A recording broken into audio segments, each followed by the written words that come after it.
Okay, so let me tell you why I'm making this video. I will start this off by saying I'm being kind of facetious with the teams that we're discussing here. I don't really think anybody is really in the Shane Wright sweepstakes yet. It's only been like a few days.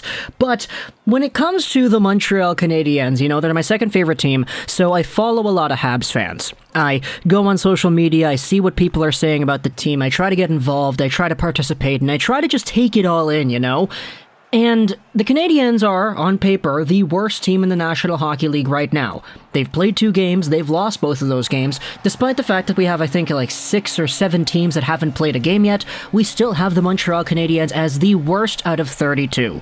And because of how poorly they've been playing, especially in yesterday's game against the Buffalo Sabres, I'd seen this sentiment go around the fan base so much that I was like, wow, like people are really cynical about this season after 2 games. Again, I said it in yesterday's video, it's only been 2 games, so we're gonna be fine.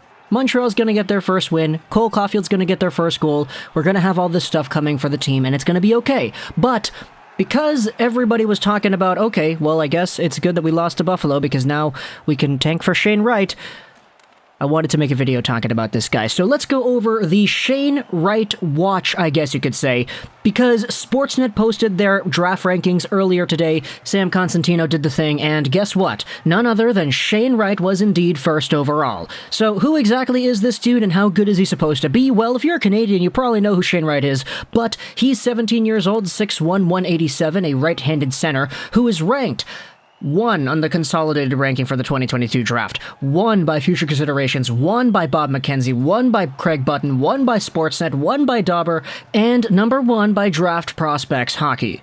Last season in the OHL, he produced 0 points in 0 games played because the OHL did not start. However, playing for Team Canada at the U18s, he went absolutely haywire. He had 14 points in 5 games played with 9 goals. Sure, Connor Bedard went out there and produced as much as Wright did, and he's supposed to be the next generational quote-unquote player for 2023. But Wright had 2 fewer games played than Bedard, and if you take a look at the all-time point-per-game record at the World Under-18s, hey, guess what? Wright is right there behind Jack Hughes, who performed a little bit better in the 2019 version of the tournament. Hughes was also drafted in 2019. So Wright is in a position where he was really good in the 2021 tournament. He's going to be drafted in 2022, meaning that he has another year's worth of a tournament to go out there and accomplish things. And you have the fact that Jack Hughes was playing with Caulfield, Zegras, Turcotte, Boldy, etc. It's that fantastic NTDP team.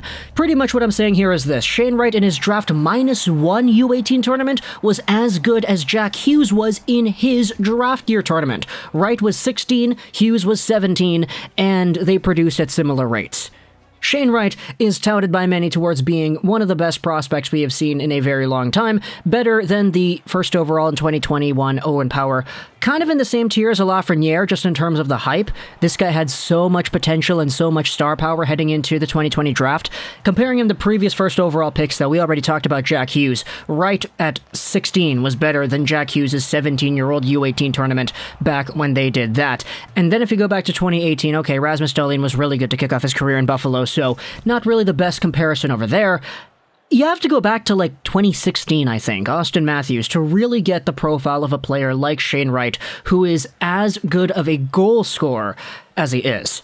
Now, you take a look at the scouting report over here. This is what Craig Button laid out for Shane Wright and his abilities. He gave Wright a 6 out of 5 rating for hockey IQ in the recent edition of TSN Prospect Talk. 5 out of 5 competitiveness, 5 out of 5 puck skills, 4.5 out of 5 shot, and a 4.5 out of 5 skating.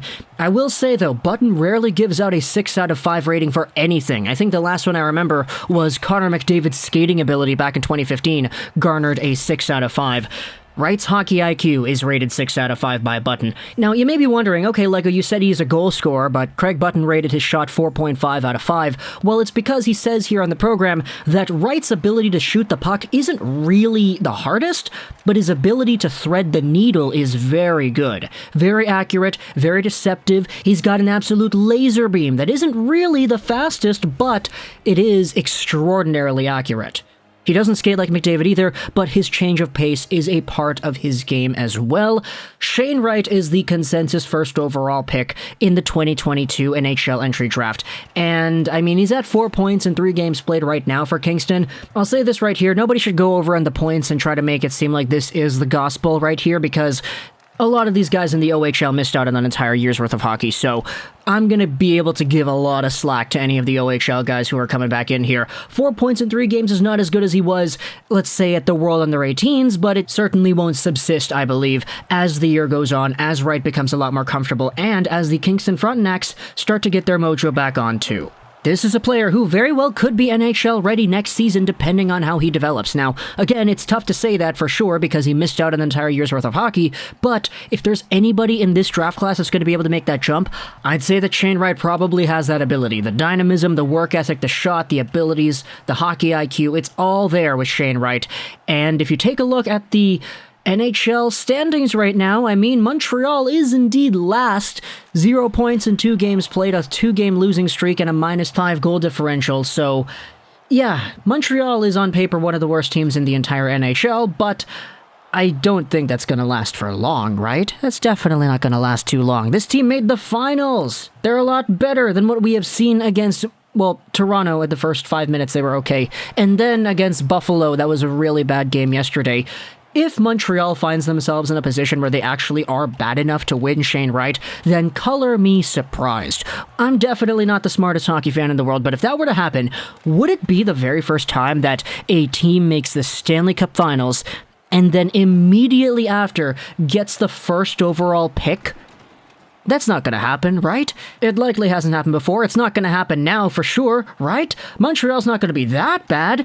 I get it, Canadiens fans are memeing and they're saying, okay, we're really bad, we lost against Buffalo, let's go out there and tank for Wright, but it's all memes at the end of the day, correct? Nobody really thinks it's going to happen, and if anybody does, then, wow, where were you last season? This Montreal team is going to go out there with a bang. They're going to have 80 more games to prove themselves. What are the odds they lose all of them? Okay, well, Canadiens fans are kind of saying that they're going to go 0-82 anyway. Oh, right. Let's move on to any of the other teams. So the other teams that have lost all the games they have played so far in regulation: Arizona, Winnipeg, the Islanders, Chicago, Nashville.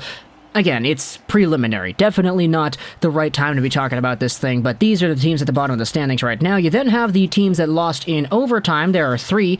New York played 2 games. They lost 1 in regulation, lost 1 in overtime.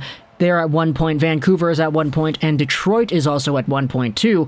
I wanted to talk about Detroit a bit as well because it was actually Frank Saravelli who put in his Daily Faceoff Hot Takes for the Season article that he thinks that Detroit is going to win the Shane Wright lottery after all these years of being one of the worst teams and not having that lottery ball luck.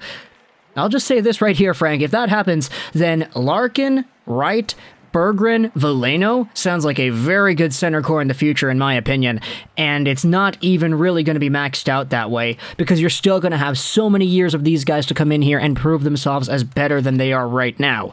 Having a Shane Wright playing with a Lucas Raymond of all people would be fantastic. The playmaking and the sniper, it's like Marner and Matthews, dude. Would it not be fantastic for Steve Yzerman to be able to get the crew back together in Detroit, bring in some top-tier stars, develop them, draft them, and form what is the next generation of Red Wings greatness? Ooh, that sounds good. It just gave me the chills right there talking about it.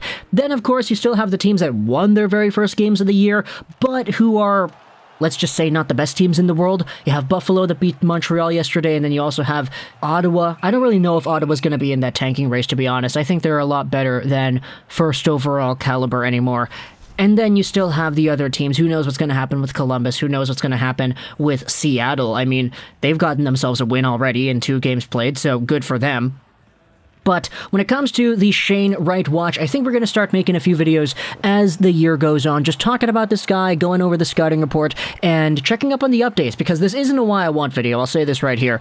The plan is indeed to make some more Why I Want videos, because there definitely are some really good prospects in this 2022 NHL Entry Draft. But for Shane Wright being the guy at the top, he's pretty much the leader. He is at the top of the food chain right now. He is the guy that NHL teams that lose games think their team is going to win. So talk to me in the comments what do you think about Shane Wright, and the sweepstakes. We're now in full swing in preparing for the 2022 draft because it's the middle of October, and that's totally you know, totally appropriate to go ahead and do that. I'm just kind of joking, by the way. This video is kind of satire. Talk to me in the comments. What do you think? Hope you enjoyed this Rutger rolls 99.